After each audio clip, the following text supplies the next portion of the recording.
development shop in New York City called Jack. And he's been grinding it out. And it's Saturday, and we're both in the office. Just happened to bump into him after my bike ride, and we're chilling. And we're actually live streaming on both our accounts. So there's his. I didn't post anything on my Facebook on what we're talking about. You probably did. Hey, you want to put it right here? Yeah, let's put it right here. There we go. We got both going. We have. Is anybody watching this? So when I was on there, it was hard to see, but after I found there was like a bunch of people watching, but I couldn't see on here. It was weird. So okay, so let me just describe what we're talking about here. So again, I'm with Anthony, my boy from Jack. He started his business out of the alley probably about 4 years ago now. Yeah. And he's been grinding it out. We've been grinding it out.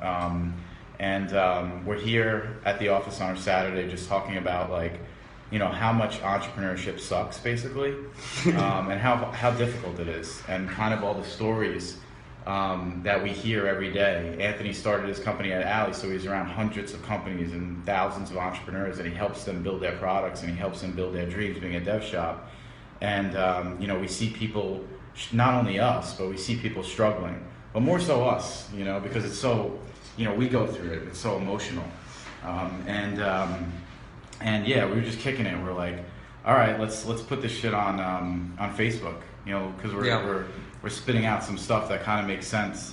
And also I think it's just good to know, the truth, because I think the media, makes things look so easy. And I think the media, makes things look so good.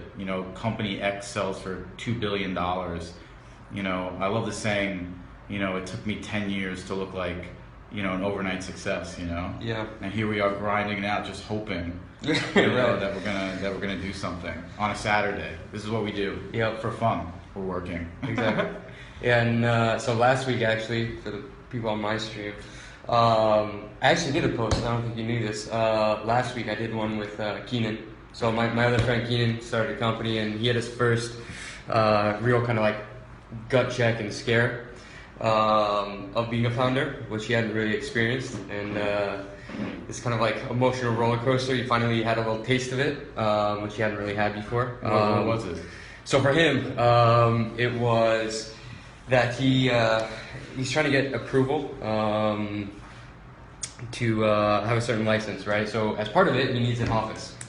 He has to have an office. Now I know why he's doing that. Yeah. So he has to have an office, and he basically filed, and they were supposed to do an inspection check in like a week or two. And then what they decided to do, because he was running credit, and they needed a secure office for him to run credit. Yes. And at the Alley, we have this open environment, with windows all over the place, so you can see what everybody's doing. And I guess one of the qualifications for being a company that can run this credit is you have to have a secure office, right? Right, exactly. So that's why. So he was running around like putting tape and curtains all over the windows. Oh yeah. Like, what are you doing, dude? So what happened was they actually told him they would be here in like a week or two. Yeah. But they do a pop-up inspection, so you don't expect them. It's like immigration. Yeah. They're checking if you're actually married. Yeah. So he showed up and he had no idea that they were gonna be here. Oh, did they show up? Yeah, they showed up. Oh. So he had no idea that they would be here, right? So then he had to like figure it out. So wait. So at the Alley they check in.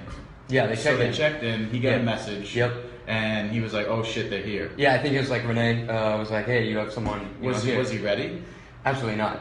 Wait. Okay. So Absolutely I guess this is his whole business. He's been grinding it out. And if you fail this, and if he fails it, it's completely he's done. Yeah. So it's the equivalent, I guess, for those of you who don't understand, like kind of startups and building a business. I guess this particular moment is the equivalent of, getting married just to be a citizen in the United States and having them show up randomly. And I guess you have like another person in bed with you. Yes, basically, exactly. All right. So he's going there, and basically this guy shows up, and so within about a minute, or no, like 30 seconds, whatever, he has to figure out, shit, what do I say? To make this, happen. So, long story short, he figures it out, plays it off, but it was, he had an hour basically, with this guy, he had to convince him that, not convince him, but like basically make sure everything was fine. when it wasn't completely ready. You know, the office wasn't completely ready, etc. But that's like a make or break moment. But he did okay. He went through. Did he pass? Yeah, passed. Oh, that's great. Everything's fine. And you know, worked out. This is like, not to interrupt you, but it reminds me of like when I had another company. You know, we started call centers back in the day, and you know, you always want to seem bigger than you are because you want to instill customer confidence. You know, and this particular company, you know, we were dealing, you know, with consumers directly, and when I'd train people, and I'd be like, when pick up the phone. We'd be like, oh, let me check the fax department. Right. You know, and the fax machine was like 2 feet away from us, you know? But it gave that credibility. As a founder, you know, you gotta kind of, it's not, for me, I guess it's sort of manipulation, but it's also for the good. You know, you gotta learn to kind of weave and bob a little bit, you know, to get to your common goal. Because if you're not willing to bend, you know, the universe bends, you know, the world bends. If you're not willing to bend with it, you know, you're gonna break. I think that's a good lesson. Yeah, you know? It's like how will you bend, and also like how do you react to things, right? So it's like you bend, but like how are you reacting to it? So like, you know, to take it back to Keenan, you know, he was able to react in that moment, but he had to think quick and be able to react, and that was the difference. If he didn't react well, everything's done. So like that's what I think a big difference, and we pointed out last week was like how will you react to the situation? Makes like the difference between being successful and not. It really can, which is interesting. I think something else I'm learning too is like, even if you don't succeed in that moment, as long as you learn from it, you know, you got better. Yeah. And the better entrepreneurs that I see have learned those lessons and have been able to excel and grow over and over again. And I think that's one of the first things that kind of like we have to accept going down this path of entrepreneurship is like, you know, failure is a good thing. You know, and it's gonna happen a lot. It's inevitable. Yeah. You know, nobody's gonna nail it. You know, nobody's gonna kill it the first time. I mean, it's impossible. But I think that that especially early stage, you know, entrepreneurs don't get that. You know, and in New York City, the benefit of being in New York City, because I was thinking about, I was just talking about this the other day, the environment around you, and what the benefits of being in a community like Alley are, and you know, we have in New York City, you're so involved with, everybody's so around you. There's millions of people, there's millions of companies to test something that's right in front of your face. If you and I wanted to test an idea we had, we could just walk out of Times Square if it's a consumer facing type of test and just ask a million people, you know, and get some really good feedback and data. Not that we're going to do that, but it's just, you could. And there's places where they don't have that, you know, and it's really great to have that. And I think that we have that benefit of being in New York City. And that goes into kind of like bending around, you know, what we're learning and stuff like that. Yeah. But like, how about we talk about this? So the way this kind of started, is that we talked about the ups and downs, like the emotional roller coaster, basically, of starting a business. And one thing that I thought was interesting too was, before we get into, I want to talk a little bit about some of your emotional roller coasters, but kind of the reaction. So Keenan actually came to me right after it happened. Yeah. And he's like, holy shit. And then he's like, I need a drink. When you hit that moment, it's like 2 o'clock. Yeah. You're like, wow, I just went through something. I need a drink. But then like 3 hours later, you have another situation. Yeah. Another fire that comes up. And that's kind of how we got on this. Was like, it's one fire, and then you think you solve it. Then another problem. Yeah. And another problem. Yeah. And another problem, right? Yeah. So here's a question for you. If you could share with people, because I think it's super valuable to actually have some like actual concrete examples. And also one other thing before we get into the examples, like hopefully this helps people, because it's one thing to kind of, you know, say like there's ups and downs, but it's another thing to actually like go through it yourself. And until you really go through it yourself, you don't really understand everything. But hopefully this is like the closest thing to that, where you can actually have an example from a founder of a company. So Jason, I guess like, was there a time, I mean, I'm sure there is, where there's like not just one thing happens, but like over and over there's like an onslaught, and it seems like it's like never ending, where it could be like a couple of days in a row, or even I mean, I've had it within the same day, where you have like three things, and then something goes right, you feel like you're on top of the world, and down again. But you know, give an example if you could. Sure. Well, first of all, that happens. It's like my everyday. Right. That's a really good point. Yeah, and I think that, you know, it's not that you become desensitized to it as you grow. I think you just become better at dealing with it because you realize it's not the end of the world no matter what happens. You know, when I was younger, I used to get so frustrated at certain things. And I can't tell you, you know, my first company, how many times I broke my cell phone. Because I like fucking you're throw just it across pissed the and you're street. like, I'm like, yeah. you know, and break it. And it was so emotional. And I was like I caused so much stress for myself. And it was like this drama, you know. And I guess it's part of maturity, you know, to go through that. And to realize that the drama is kind of stupid because you wake up in the morning and you're still alive. And Right, it's kind of like, what's the worst that can happen? yeah, what's the worst can happen? And also you're taking away the most beautiful thing within that drama.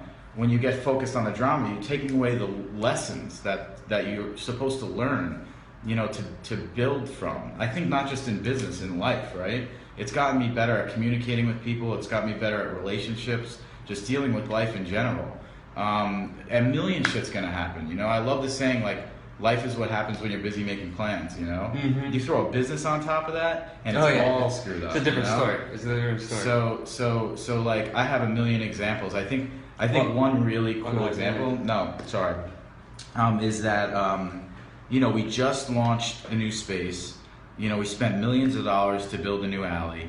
And we launched it, and everybody moved in, and everybody was happy. We finally got to this point where I felt really good.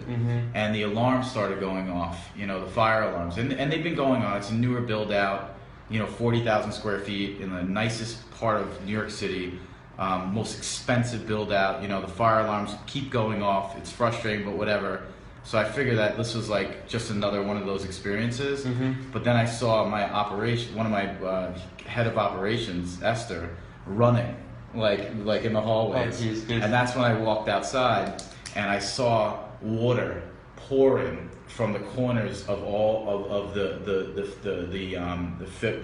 fifth floor, and the water was coming through. It turned out that a pipe burst through the construction on the top floor, and 18,000 gallons of water came crashing through. You said 18,000? 18,000 gallons of water. Ooh, that's a lot of water. That's more than a drink. that's more than a normal drink. But we had to evacuate the building, and I remember thinking in the back of my head as we're evacuating, this is it. Like, I got all these people to come here, and they're here to work. And if that's disruptive, it's easy to go to another space. I mean, it's easy to go to like one of our competitors. You know, they're month-to-month agreements, and we got all these people. We have millions of dollars in revenue coming through.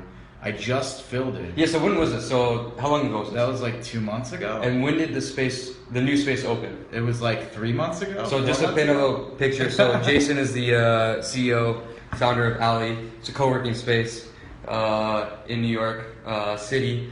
And has one location on 37th Street, built out a beautiful new one down on 24th. That's where we're at right now, actually. And so anyways, this is kind of the story doing a live stream of oh, here you go. We just had the other co-founder of Alley here, NC. What up?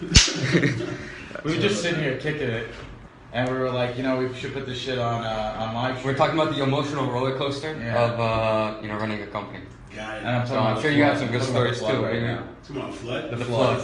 Yeah. I was wearing a shirt. I'm not wearing it now. Yeah. A lot of people had comments about that today. Yeah. The flood? Well, this shirt, because I was running. Oh, yeah. We reacted. All right, cool. Good seeing you guys. So, that was NC. So, yeah. So anyways, awesome space, beautifully built out, 3 floors. And he just opened it up, you know, 3 months ago or something. Yeah. And then a month in, you know, this flood. Yeah, happened, I think it's important to understand that we had negotiated at least for a year. I negotiated this is a long process. for You've been talking a about year. this for a while. Yeah. I've been working on this for 2 years, you know, to build it. Like, this is everything And you're we working finally towards. Like, exactly, this is your baby. Exactly. Right? This is it. Yeah. This is it. This is showtime. This is it. And we have this huge flood, and I thought the business was done. I really thought it was over. And at the core of it all. When did you like feel that? Because like I've had those feelings too. Like, when did it happen? Like, so you see Esther running around. Yeah. Like, the flood happens. Yeah. When all of a sudden you're like, Oh shit. Yeah. So it was. I went downstairs and I saw everybody piling into the street. And so it was like a mass exodus. There was, people were just like 600-700 people like in the street. All these entrepreneurs like worried about their laptops and they're like, "What's going on?" And at that point, I really thought to myself, like I was so pissed.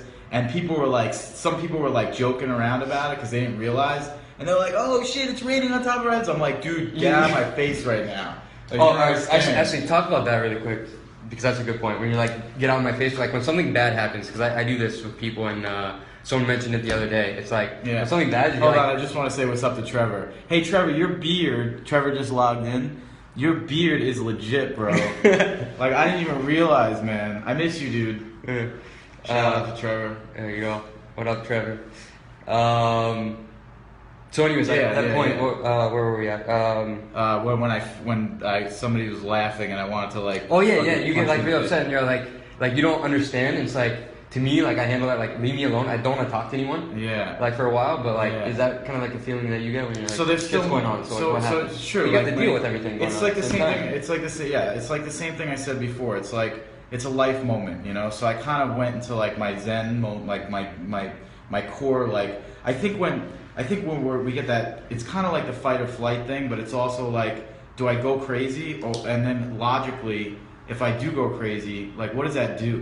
Right, what are the repercussions of right, it? and then I got to understand I'm responsible for all these people. I have hundreds of people, so my brain automatically stopped getting pissed, realized that we had a job to do, you know, realized that we had to make all these people safe, we had to regroup, and at that point, you know, NC's just a soldier. You know, he's like automatic. With me, I'm like, you know, I get a little bit emotional and then I wrap it up and then we get back to business. NC's like all of this, he's like built for this. You know, so he's like running around like a machine. And we grouped up, you know, we got the team together. We facilitated the strategy on how we're going to communicate what's going on. How soon did you do this? So basically you hit, this all happens, you hit like, essentially I call it like survival mode. Yeah. Like it's just like instant kicks in, you're like, all right, you have to freaking fix this out, you know. And then how do you plan this out? Like, walk me through like the actual day. So this happened at what time during the day? This was like 11 a.m. Okay, so walk me. So 11 a.m. it hits. Yeah. Then what? Yeah. So it's just like pandemonium, you know. At first, I mean, everybody's running out the building. Like the foreman of the building's running around sweating. The guy who runs the whole building, and I'm like, and he's not going to give me any information because, and this is an emergency, you know. People in my world, you know, we're responsible for all these people. You know, there's a legal responsibility. There's 700 people, 700 people that are running around. Like I kept thinking in the back of my head, like the one part, my business is done. The second part is these people that are community. I hope they're safe. Well, and we gotta make sure they're safe. safe. Right? So and it's not just your business. Well, that's right too. Their businesses, right? All this kind of rushed, all the emotions rushed. But like, I kind of the one concern that got me more than anything else was the safety of the people right in the moment, because everything else could be rebuilt. You know, if we lost every piece of glass that we put in and millions of dollars to building, you can't replace somebody from getting hurt. Right. You know. Right. So that was when I was like, this is, and it's interesting because our team just got trained. Our team just got together. Our team's been working on optimizing the flow of the workspace. And then you can't prepare for this. Can't prepare for it. Then all of a sudden, boom, you get a flood. So it's kind of like one of those moments that tested us. And the truth be told is, we regrouped, we got together, we strategized how to fix this. When did you do this. Basically, this is to me, it's felt like the moment. It's like it happens, right? So that's why I want to make a point here. It's like it's not like, oh, we strategized, like we had a plan, like not like no, this, like it was consulting. in the moment. Like you're like this all happened like real time. Yeah, like, we were forged. I call it forged by fire.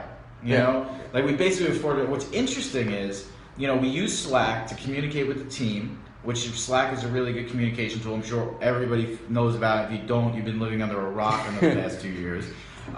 We use Slack to communicate with the community, to give them constant updates, minute by minute. We communicate with the building, we communicate on Slack. We found out everything, what was going on, we communicated on building, we communicated internally, we communicated on Slack. We have walkie-talkies for everybody to deal with the space. We deployed the walkie-talkies right away. And you have to realize, we're not the fire department. You know? No, yeah, but We're you a have to deal we're a with it. community. So. You know, we're building, we're helping facilitate the growth of these businesses by offering an awesome place to work. And amenities to help their businesses grow. We're not the fire department. We're not ready for this. Right. But, I mean, no one's ready for this. And this is like a common thing that happens. Like, you think you plan for everything that could go wrong, and then like something that is so unexpected, that's bigger than anything you could even prepared for. But it shows up, and now it's like, all right, you have to deal with it. So it's 11. It hits. The flood hits. Right. Then you gather the troops. You're like, all right, we have to make. We have to do something. Yeah. So what do you do though? Like, what is the plan? First it was NC. You know, because I was like. So NC is the co-founder. So NC was like, all right, here's the deal. Like, this is what we're gonna do, and then obviously, and then we got on the same page, and then we were like, all right, let's tell the team this. Let's go here. Let's do this. Let's send people to 507th Avenue, which is about 15-minute walk away. We had some space over there, so everybody that needed to get over there, and so people, there was a mass exodus to there. The walk from there. And then we made sure there was nobody around, and then that was like the kind of minutia of getting it, everybody kind of put together. So we made sure everybody was safe. We made sure everybody was out of the building.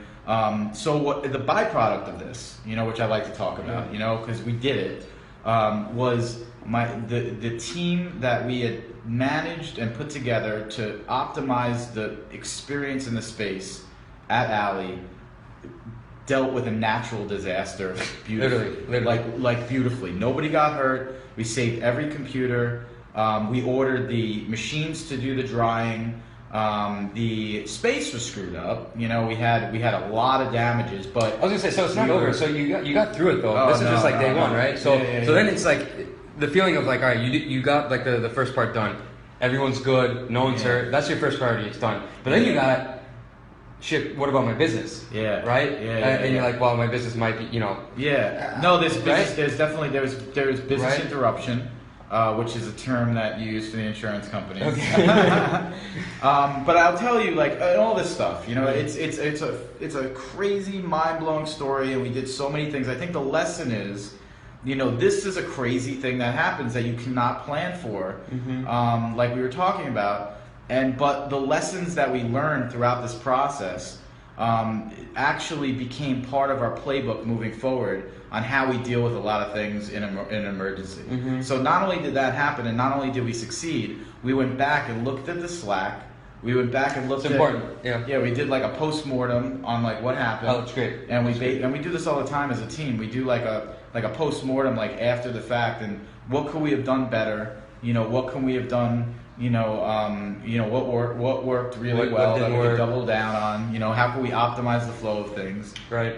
But in this instance, we developed a whole emergency plan out of our playbook that's going to help the business scale in the future. And that's a beautiful thing.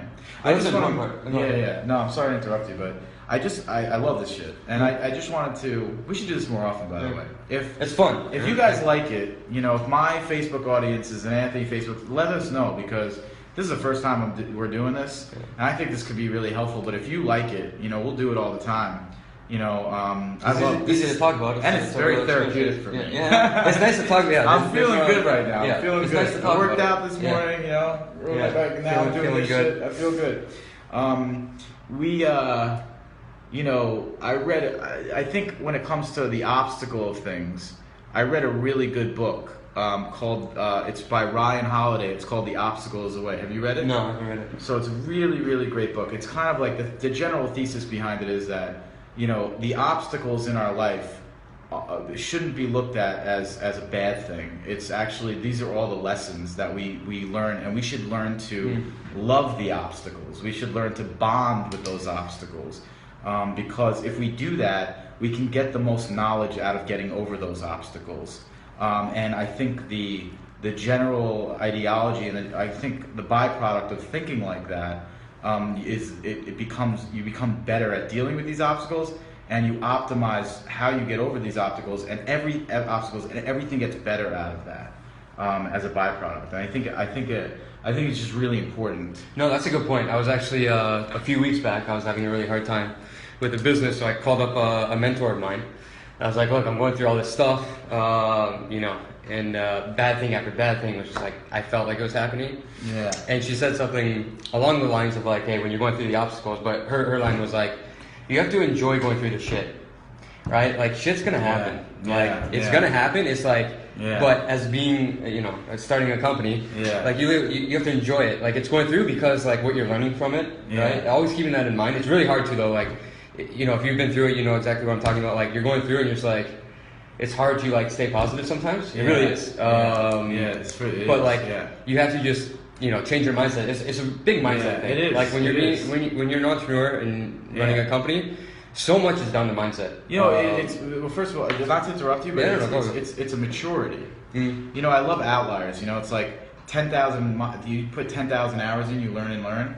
Like, dude, I'm 37 years old. Like, I learned by failing. You know, I learned by getting the shit kicked out of me. You know, like, how old are you? I'm 26. I mean, I'm so impressed by you. Like, seriously, like, you're doing some fucking really great things. Thank you. And you're learning so many things. But the reality is, the reason why you're learning this shit is because it's Saturday and you're not at LeBain getting wasted. You know, you're not in meatpacking, you know, with your friends. You're here in the office and you're grinding it out. Yeah, my bad. Yeah. But like you're here grinding it out, and that's a lesson, and that's what I did. And I think that's what people don't understand. Like, to get to that point where you learn the stuff that we're talking about, you know, you have to grind. You have to learn it. You know, like, I'm the type of person where I have to learn from myself. You know, I'm not the smartest person in the room. You know, I have to. I try as much as possible to learn from others, but I have to go through it myself. And I've seen you do that in the years that we've been working together. And I think it's awesome what you've been able to do in such a short amount of time. And I see that in most entrepreneurs that become like successful in their own way. It's because they put the time in. You know, they learn these things. You can't substitute for the time. You know, you can't, and you have to. You really have to learn it in your own right. You know, I think it's super important. It's not easy. Yeah. What would you say? I mean, I think this is. I know the answer to this, but someone asked me the other day. They're like, would you say the reason why? And I didn't even necessarily when people say this, but like, all right, the reason why you're successful, or you know, you're doing well. Would you say it's because of you're smart or because you work hard? So it's a byproduct of working hard. I mean, you get smart because you know. I believe you get smart because you do something so many times, you figure it out. You know. And I'm the type of person that really has to really work hard to figure that out. I know there are very talented people out there that work a lot less to figure things out, but for me personally... That's how I am too, actually. It's like, I put it in the work. Like, my answer to that was like, yes, like to some extent, like, we're both smart, right? But what's made the difference, I think, at least for me, is just outworking everyone. Because like, you keep pushing, like... with working, you know, being smart, like that combination, like you're gonna beat someone, in my opinion, someone who's smart and doesn't work hard. I think it's also important to think about luck too. Oh, like there's definitely everybody talks about luck. I think do you think there's luck, or like you create luck by like you're putting in the time and like good things happen because like So I think like I love the saying like. Luck is what happens when hard work meets opportunity. That's good. You know? Yeah. And like that's what I was trying to get at. And the harder you work, it's interesting, like somebody just said this, I saw a tweet, I think it was Alex from Techstars or something, he's like, the harder I work, the more luck I have, you know? Yeah. It's like, but like, it's sort of like a self-fulfilling prophecy in a way, not to sound like, you know, whatever, but you know, that's true. You're putting yourself in that situation, you know, to grasp that luck. Like poker, you know, like luck is getting the cards, and then the work comes in, like knowing what to do with the cards after you get them. Yeah. Or even thinking about before you get them, you know. Right. So yeah, I think it's important also. Like everybody I know that's been successful, you know, has worked their fucking asses off to get to that way. It looks to the rest of the world, oh, that guy's lucky, or oh, that guy did this and he's lucky. You know, for when you really know what's going on, when you really see it, you know, there's a totally different story. You know, social media looks totally different. You know, it's like relationships, you know. You could look at, you know, your friends' social media accounts and you're like, this is the happiest couple in the world. Or like this girl's having so much fun at the club. Meanwhile, you could be at that club with that girl and she's not doing shit. Yeah. She's sitting in the corner, and then you look at her social media account, she's having fun. That's having what fun it looks like for every entrepreneur. Not every one of them, but these businesses. I mean, there's so many. But when you ask people, they're like, oh, how's business? Yeah. It's amazing. It's great. Yeah. It's like a lot of like, I don't know. It's not that people need to tell the truth, but it's like there's this thing like you can't be as transparent as possible, which is also why like I like that we're doing this. Is like being like, all right, let's just tell the stories how they are. Yeah. Because the shit is hard and like people need to hear it. Yeah. You know, we're doing well, but like there's stuff happens all the time. You know. Yeah. No, it's like revealing a different side of things. Yeah, for sure. But for sure. I want to talk about one thing. So we digressed a little bit naturally. Usually what happens when Jason and I talk. But the reason why we started this was all about the like emotional roller coaster. One thing I want to talk about, which I think is interesting, is that when you're on that emotional roller coaster, though, like, can you describe somehow like how you're feeling during that? Because it's a feeling unlike, at least for me, unlike any other. So like the feeling, and then how you deal with that, and like cope with it and get through it, and then get up to then get like punched down again. Punch down again. It's like, you know? Well, I alluded to this before, you know,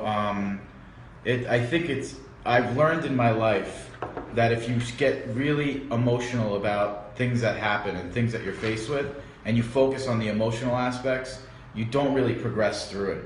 I think we need to focus, I tend to get more logical, and I focus on the solutions to whatever I'm going through.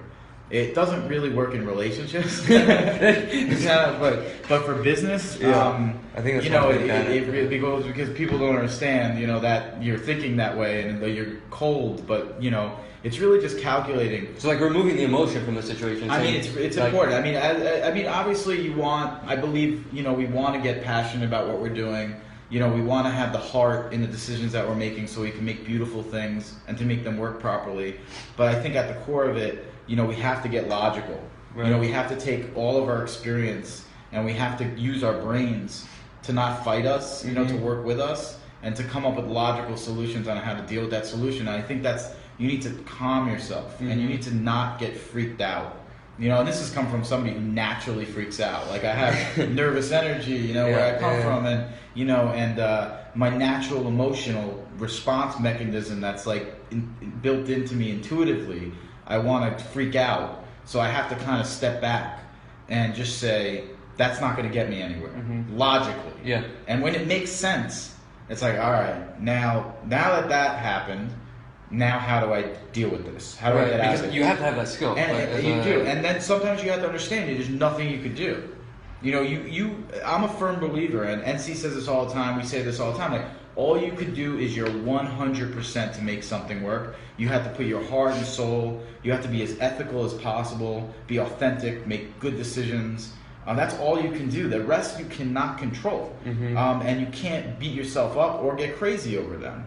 Because that's the shit that drags you down, and that's the shit that separates a seasoned entrepreneur with somebody that's kind of like just kind of starting out. You know, it's a marathon, it's not a sprint. You know, you gotta fight through. And you're dealt the cards, and it's not, hey, this sucks to me. It's like, no, I'm in this situation. Now I'm gonna deal with it. And how am I gonna deal with it? Yeah. Right. Yeah. And that takes time. Like, I think that's like a big point though. On I have like a bunch of people writing. I just want to let's see what they. Hold on. Yeah, let's. I was going to your computer and I was trying to scroll down. All right. So. All right. And just a quick recap for people that are just joining now. We're talking. We're talking a lot of stuff here, but basically just like real life stuff about being an entrepreneur and starting a company and things you go through. We bounced around a bit, sharing a couple stories. Well, there's a lot of people are writing right now, and like, does any honestly basically, does anybody have any questions? Or we're just kicking it right now, talking shit about startups and building businesses, and what we're going through right now. And kind of just giving insight into what we've learned randomly on a Saturday. We're not out right now. But if anybody has any questions, hold on. Trying to get my husband's teeny fence company off the ground, and it's tough. Very amazing. Thank you, Lori. I miss you. A lot of these people I haven't seen in years. What's up, Beetle? Adriano. Man. Obviously, Trevor. Shocks, what up, man? Angela, I will totally save your cat out of a tree. Except I'm allergic. I don't really like cats. And so Trevor wants to know how's business. Yeah, how's business? What up, Trevor? Well, the answer that I could say it's good. I mean, things are going well, but there's the ups and downs, right? So, past couple of weeks have been a little crazy. Just a couple of weeks ago, we were working on this massive project. Just to give an example of like my ups and downs. Going through a massive project, supposed to be, multiple six-figure deal. We're, partially way in, a few weeks in. Get notice that actually there's no funds available. Wow. So I planned my entire next couple months. We have other Isn't projects. that the first thing you ask people though, like Yeah, but do you have a budget? yes, there's budget, there's everything. We take a deposit, we're working through it. But we have to be paid over time. And when you're working with startups, a couple different types of people we work with. One is startups though, so and this has actually never happened. So in my 4 years, we've never not been, this has ever happened. So I've never actually had to deal with it. So it's a good thing. Yeah, no, I'm happy. Yeah, so in the moment, I was like, oh my god, this is awful. Yeah. So anyways, that happens, and I'm like, okay, well, now I need to adjust, and what are we gonna do? Because people are supposed to be working on this for a while. And then the other thing, basically what happened, was a couple days later, I found out that someone from my team was leaving. Oh shit. So on top of this, find out that, and then right away, one of the first people to ever join the company decided to move on, go for another opportunity. And there was a couple other things, but just to give an example, it's like, okay, in the moment, I'm like, okay, someone's leaving my team. Yeah. Just big project that we thought we had, and like, Yeah. business is over. We're done. So anyways, it's like, all right, you have to react to it. Fast forward, the past couple weeks now, actually last Friday,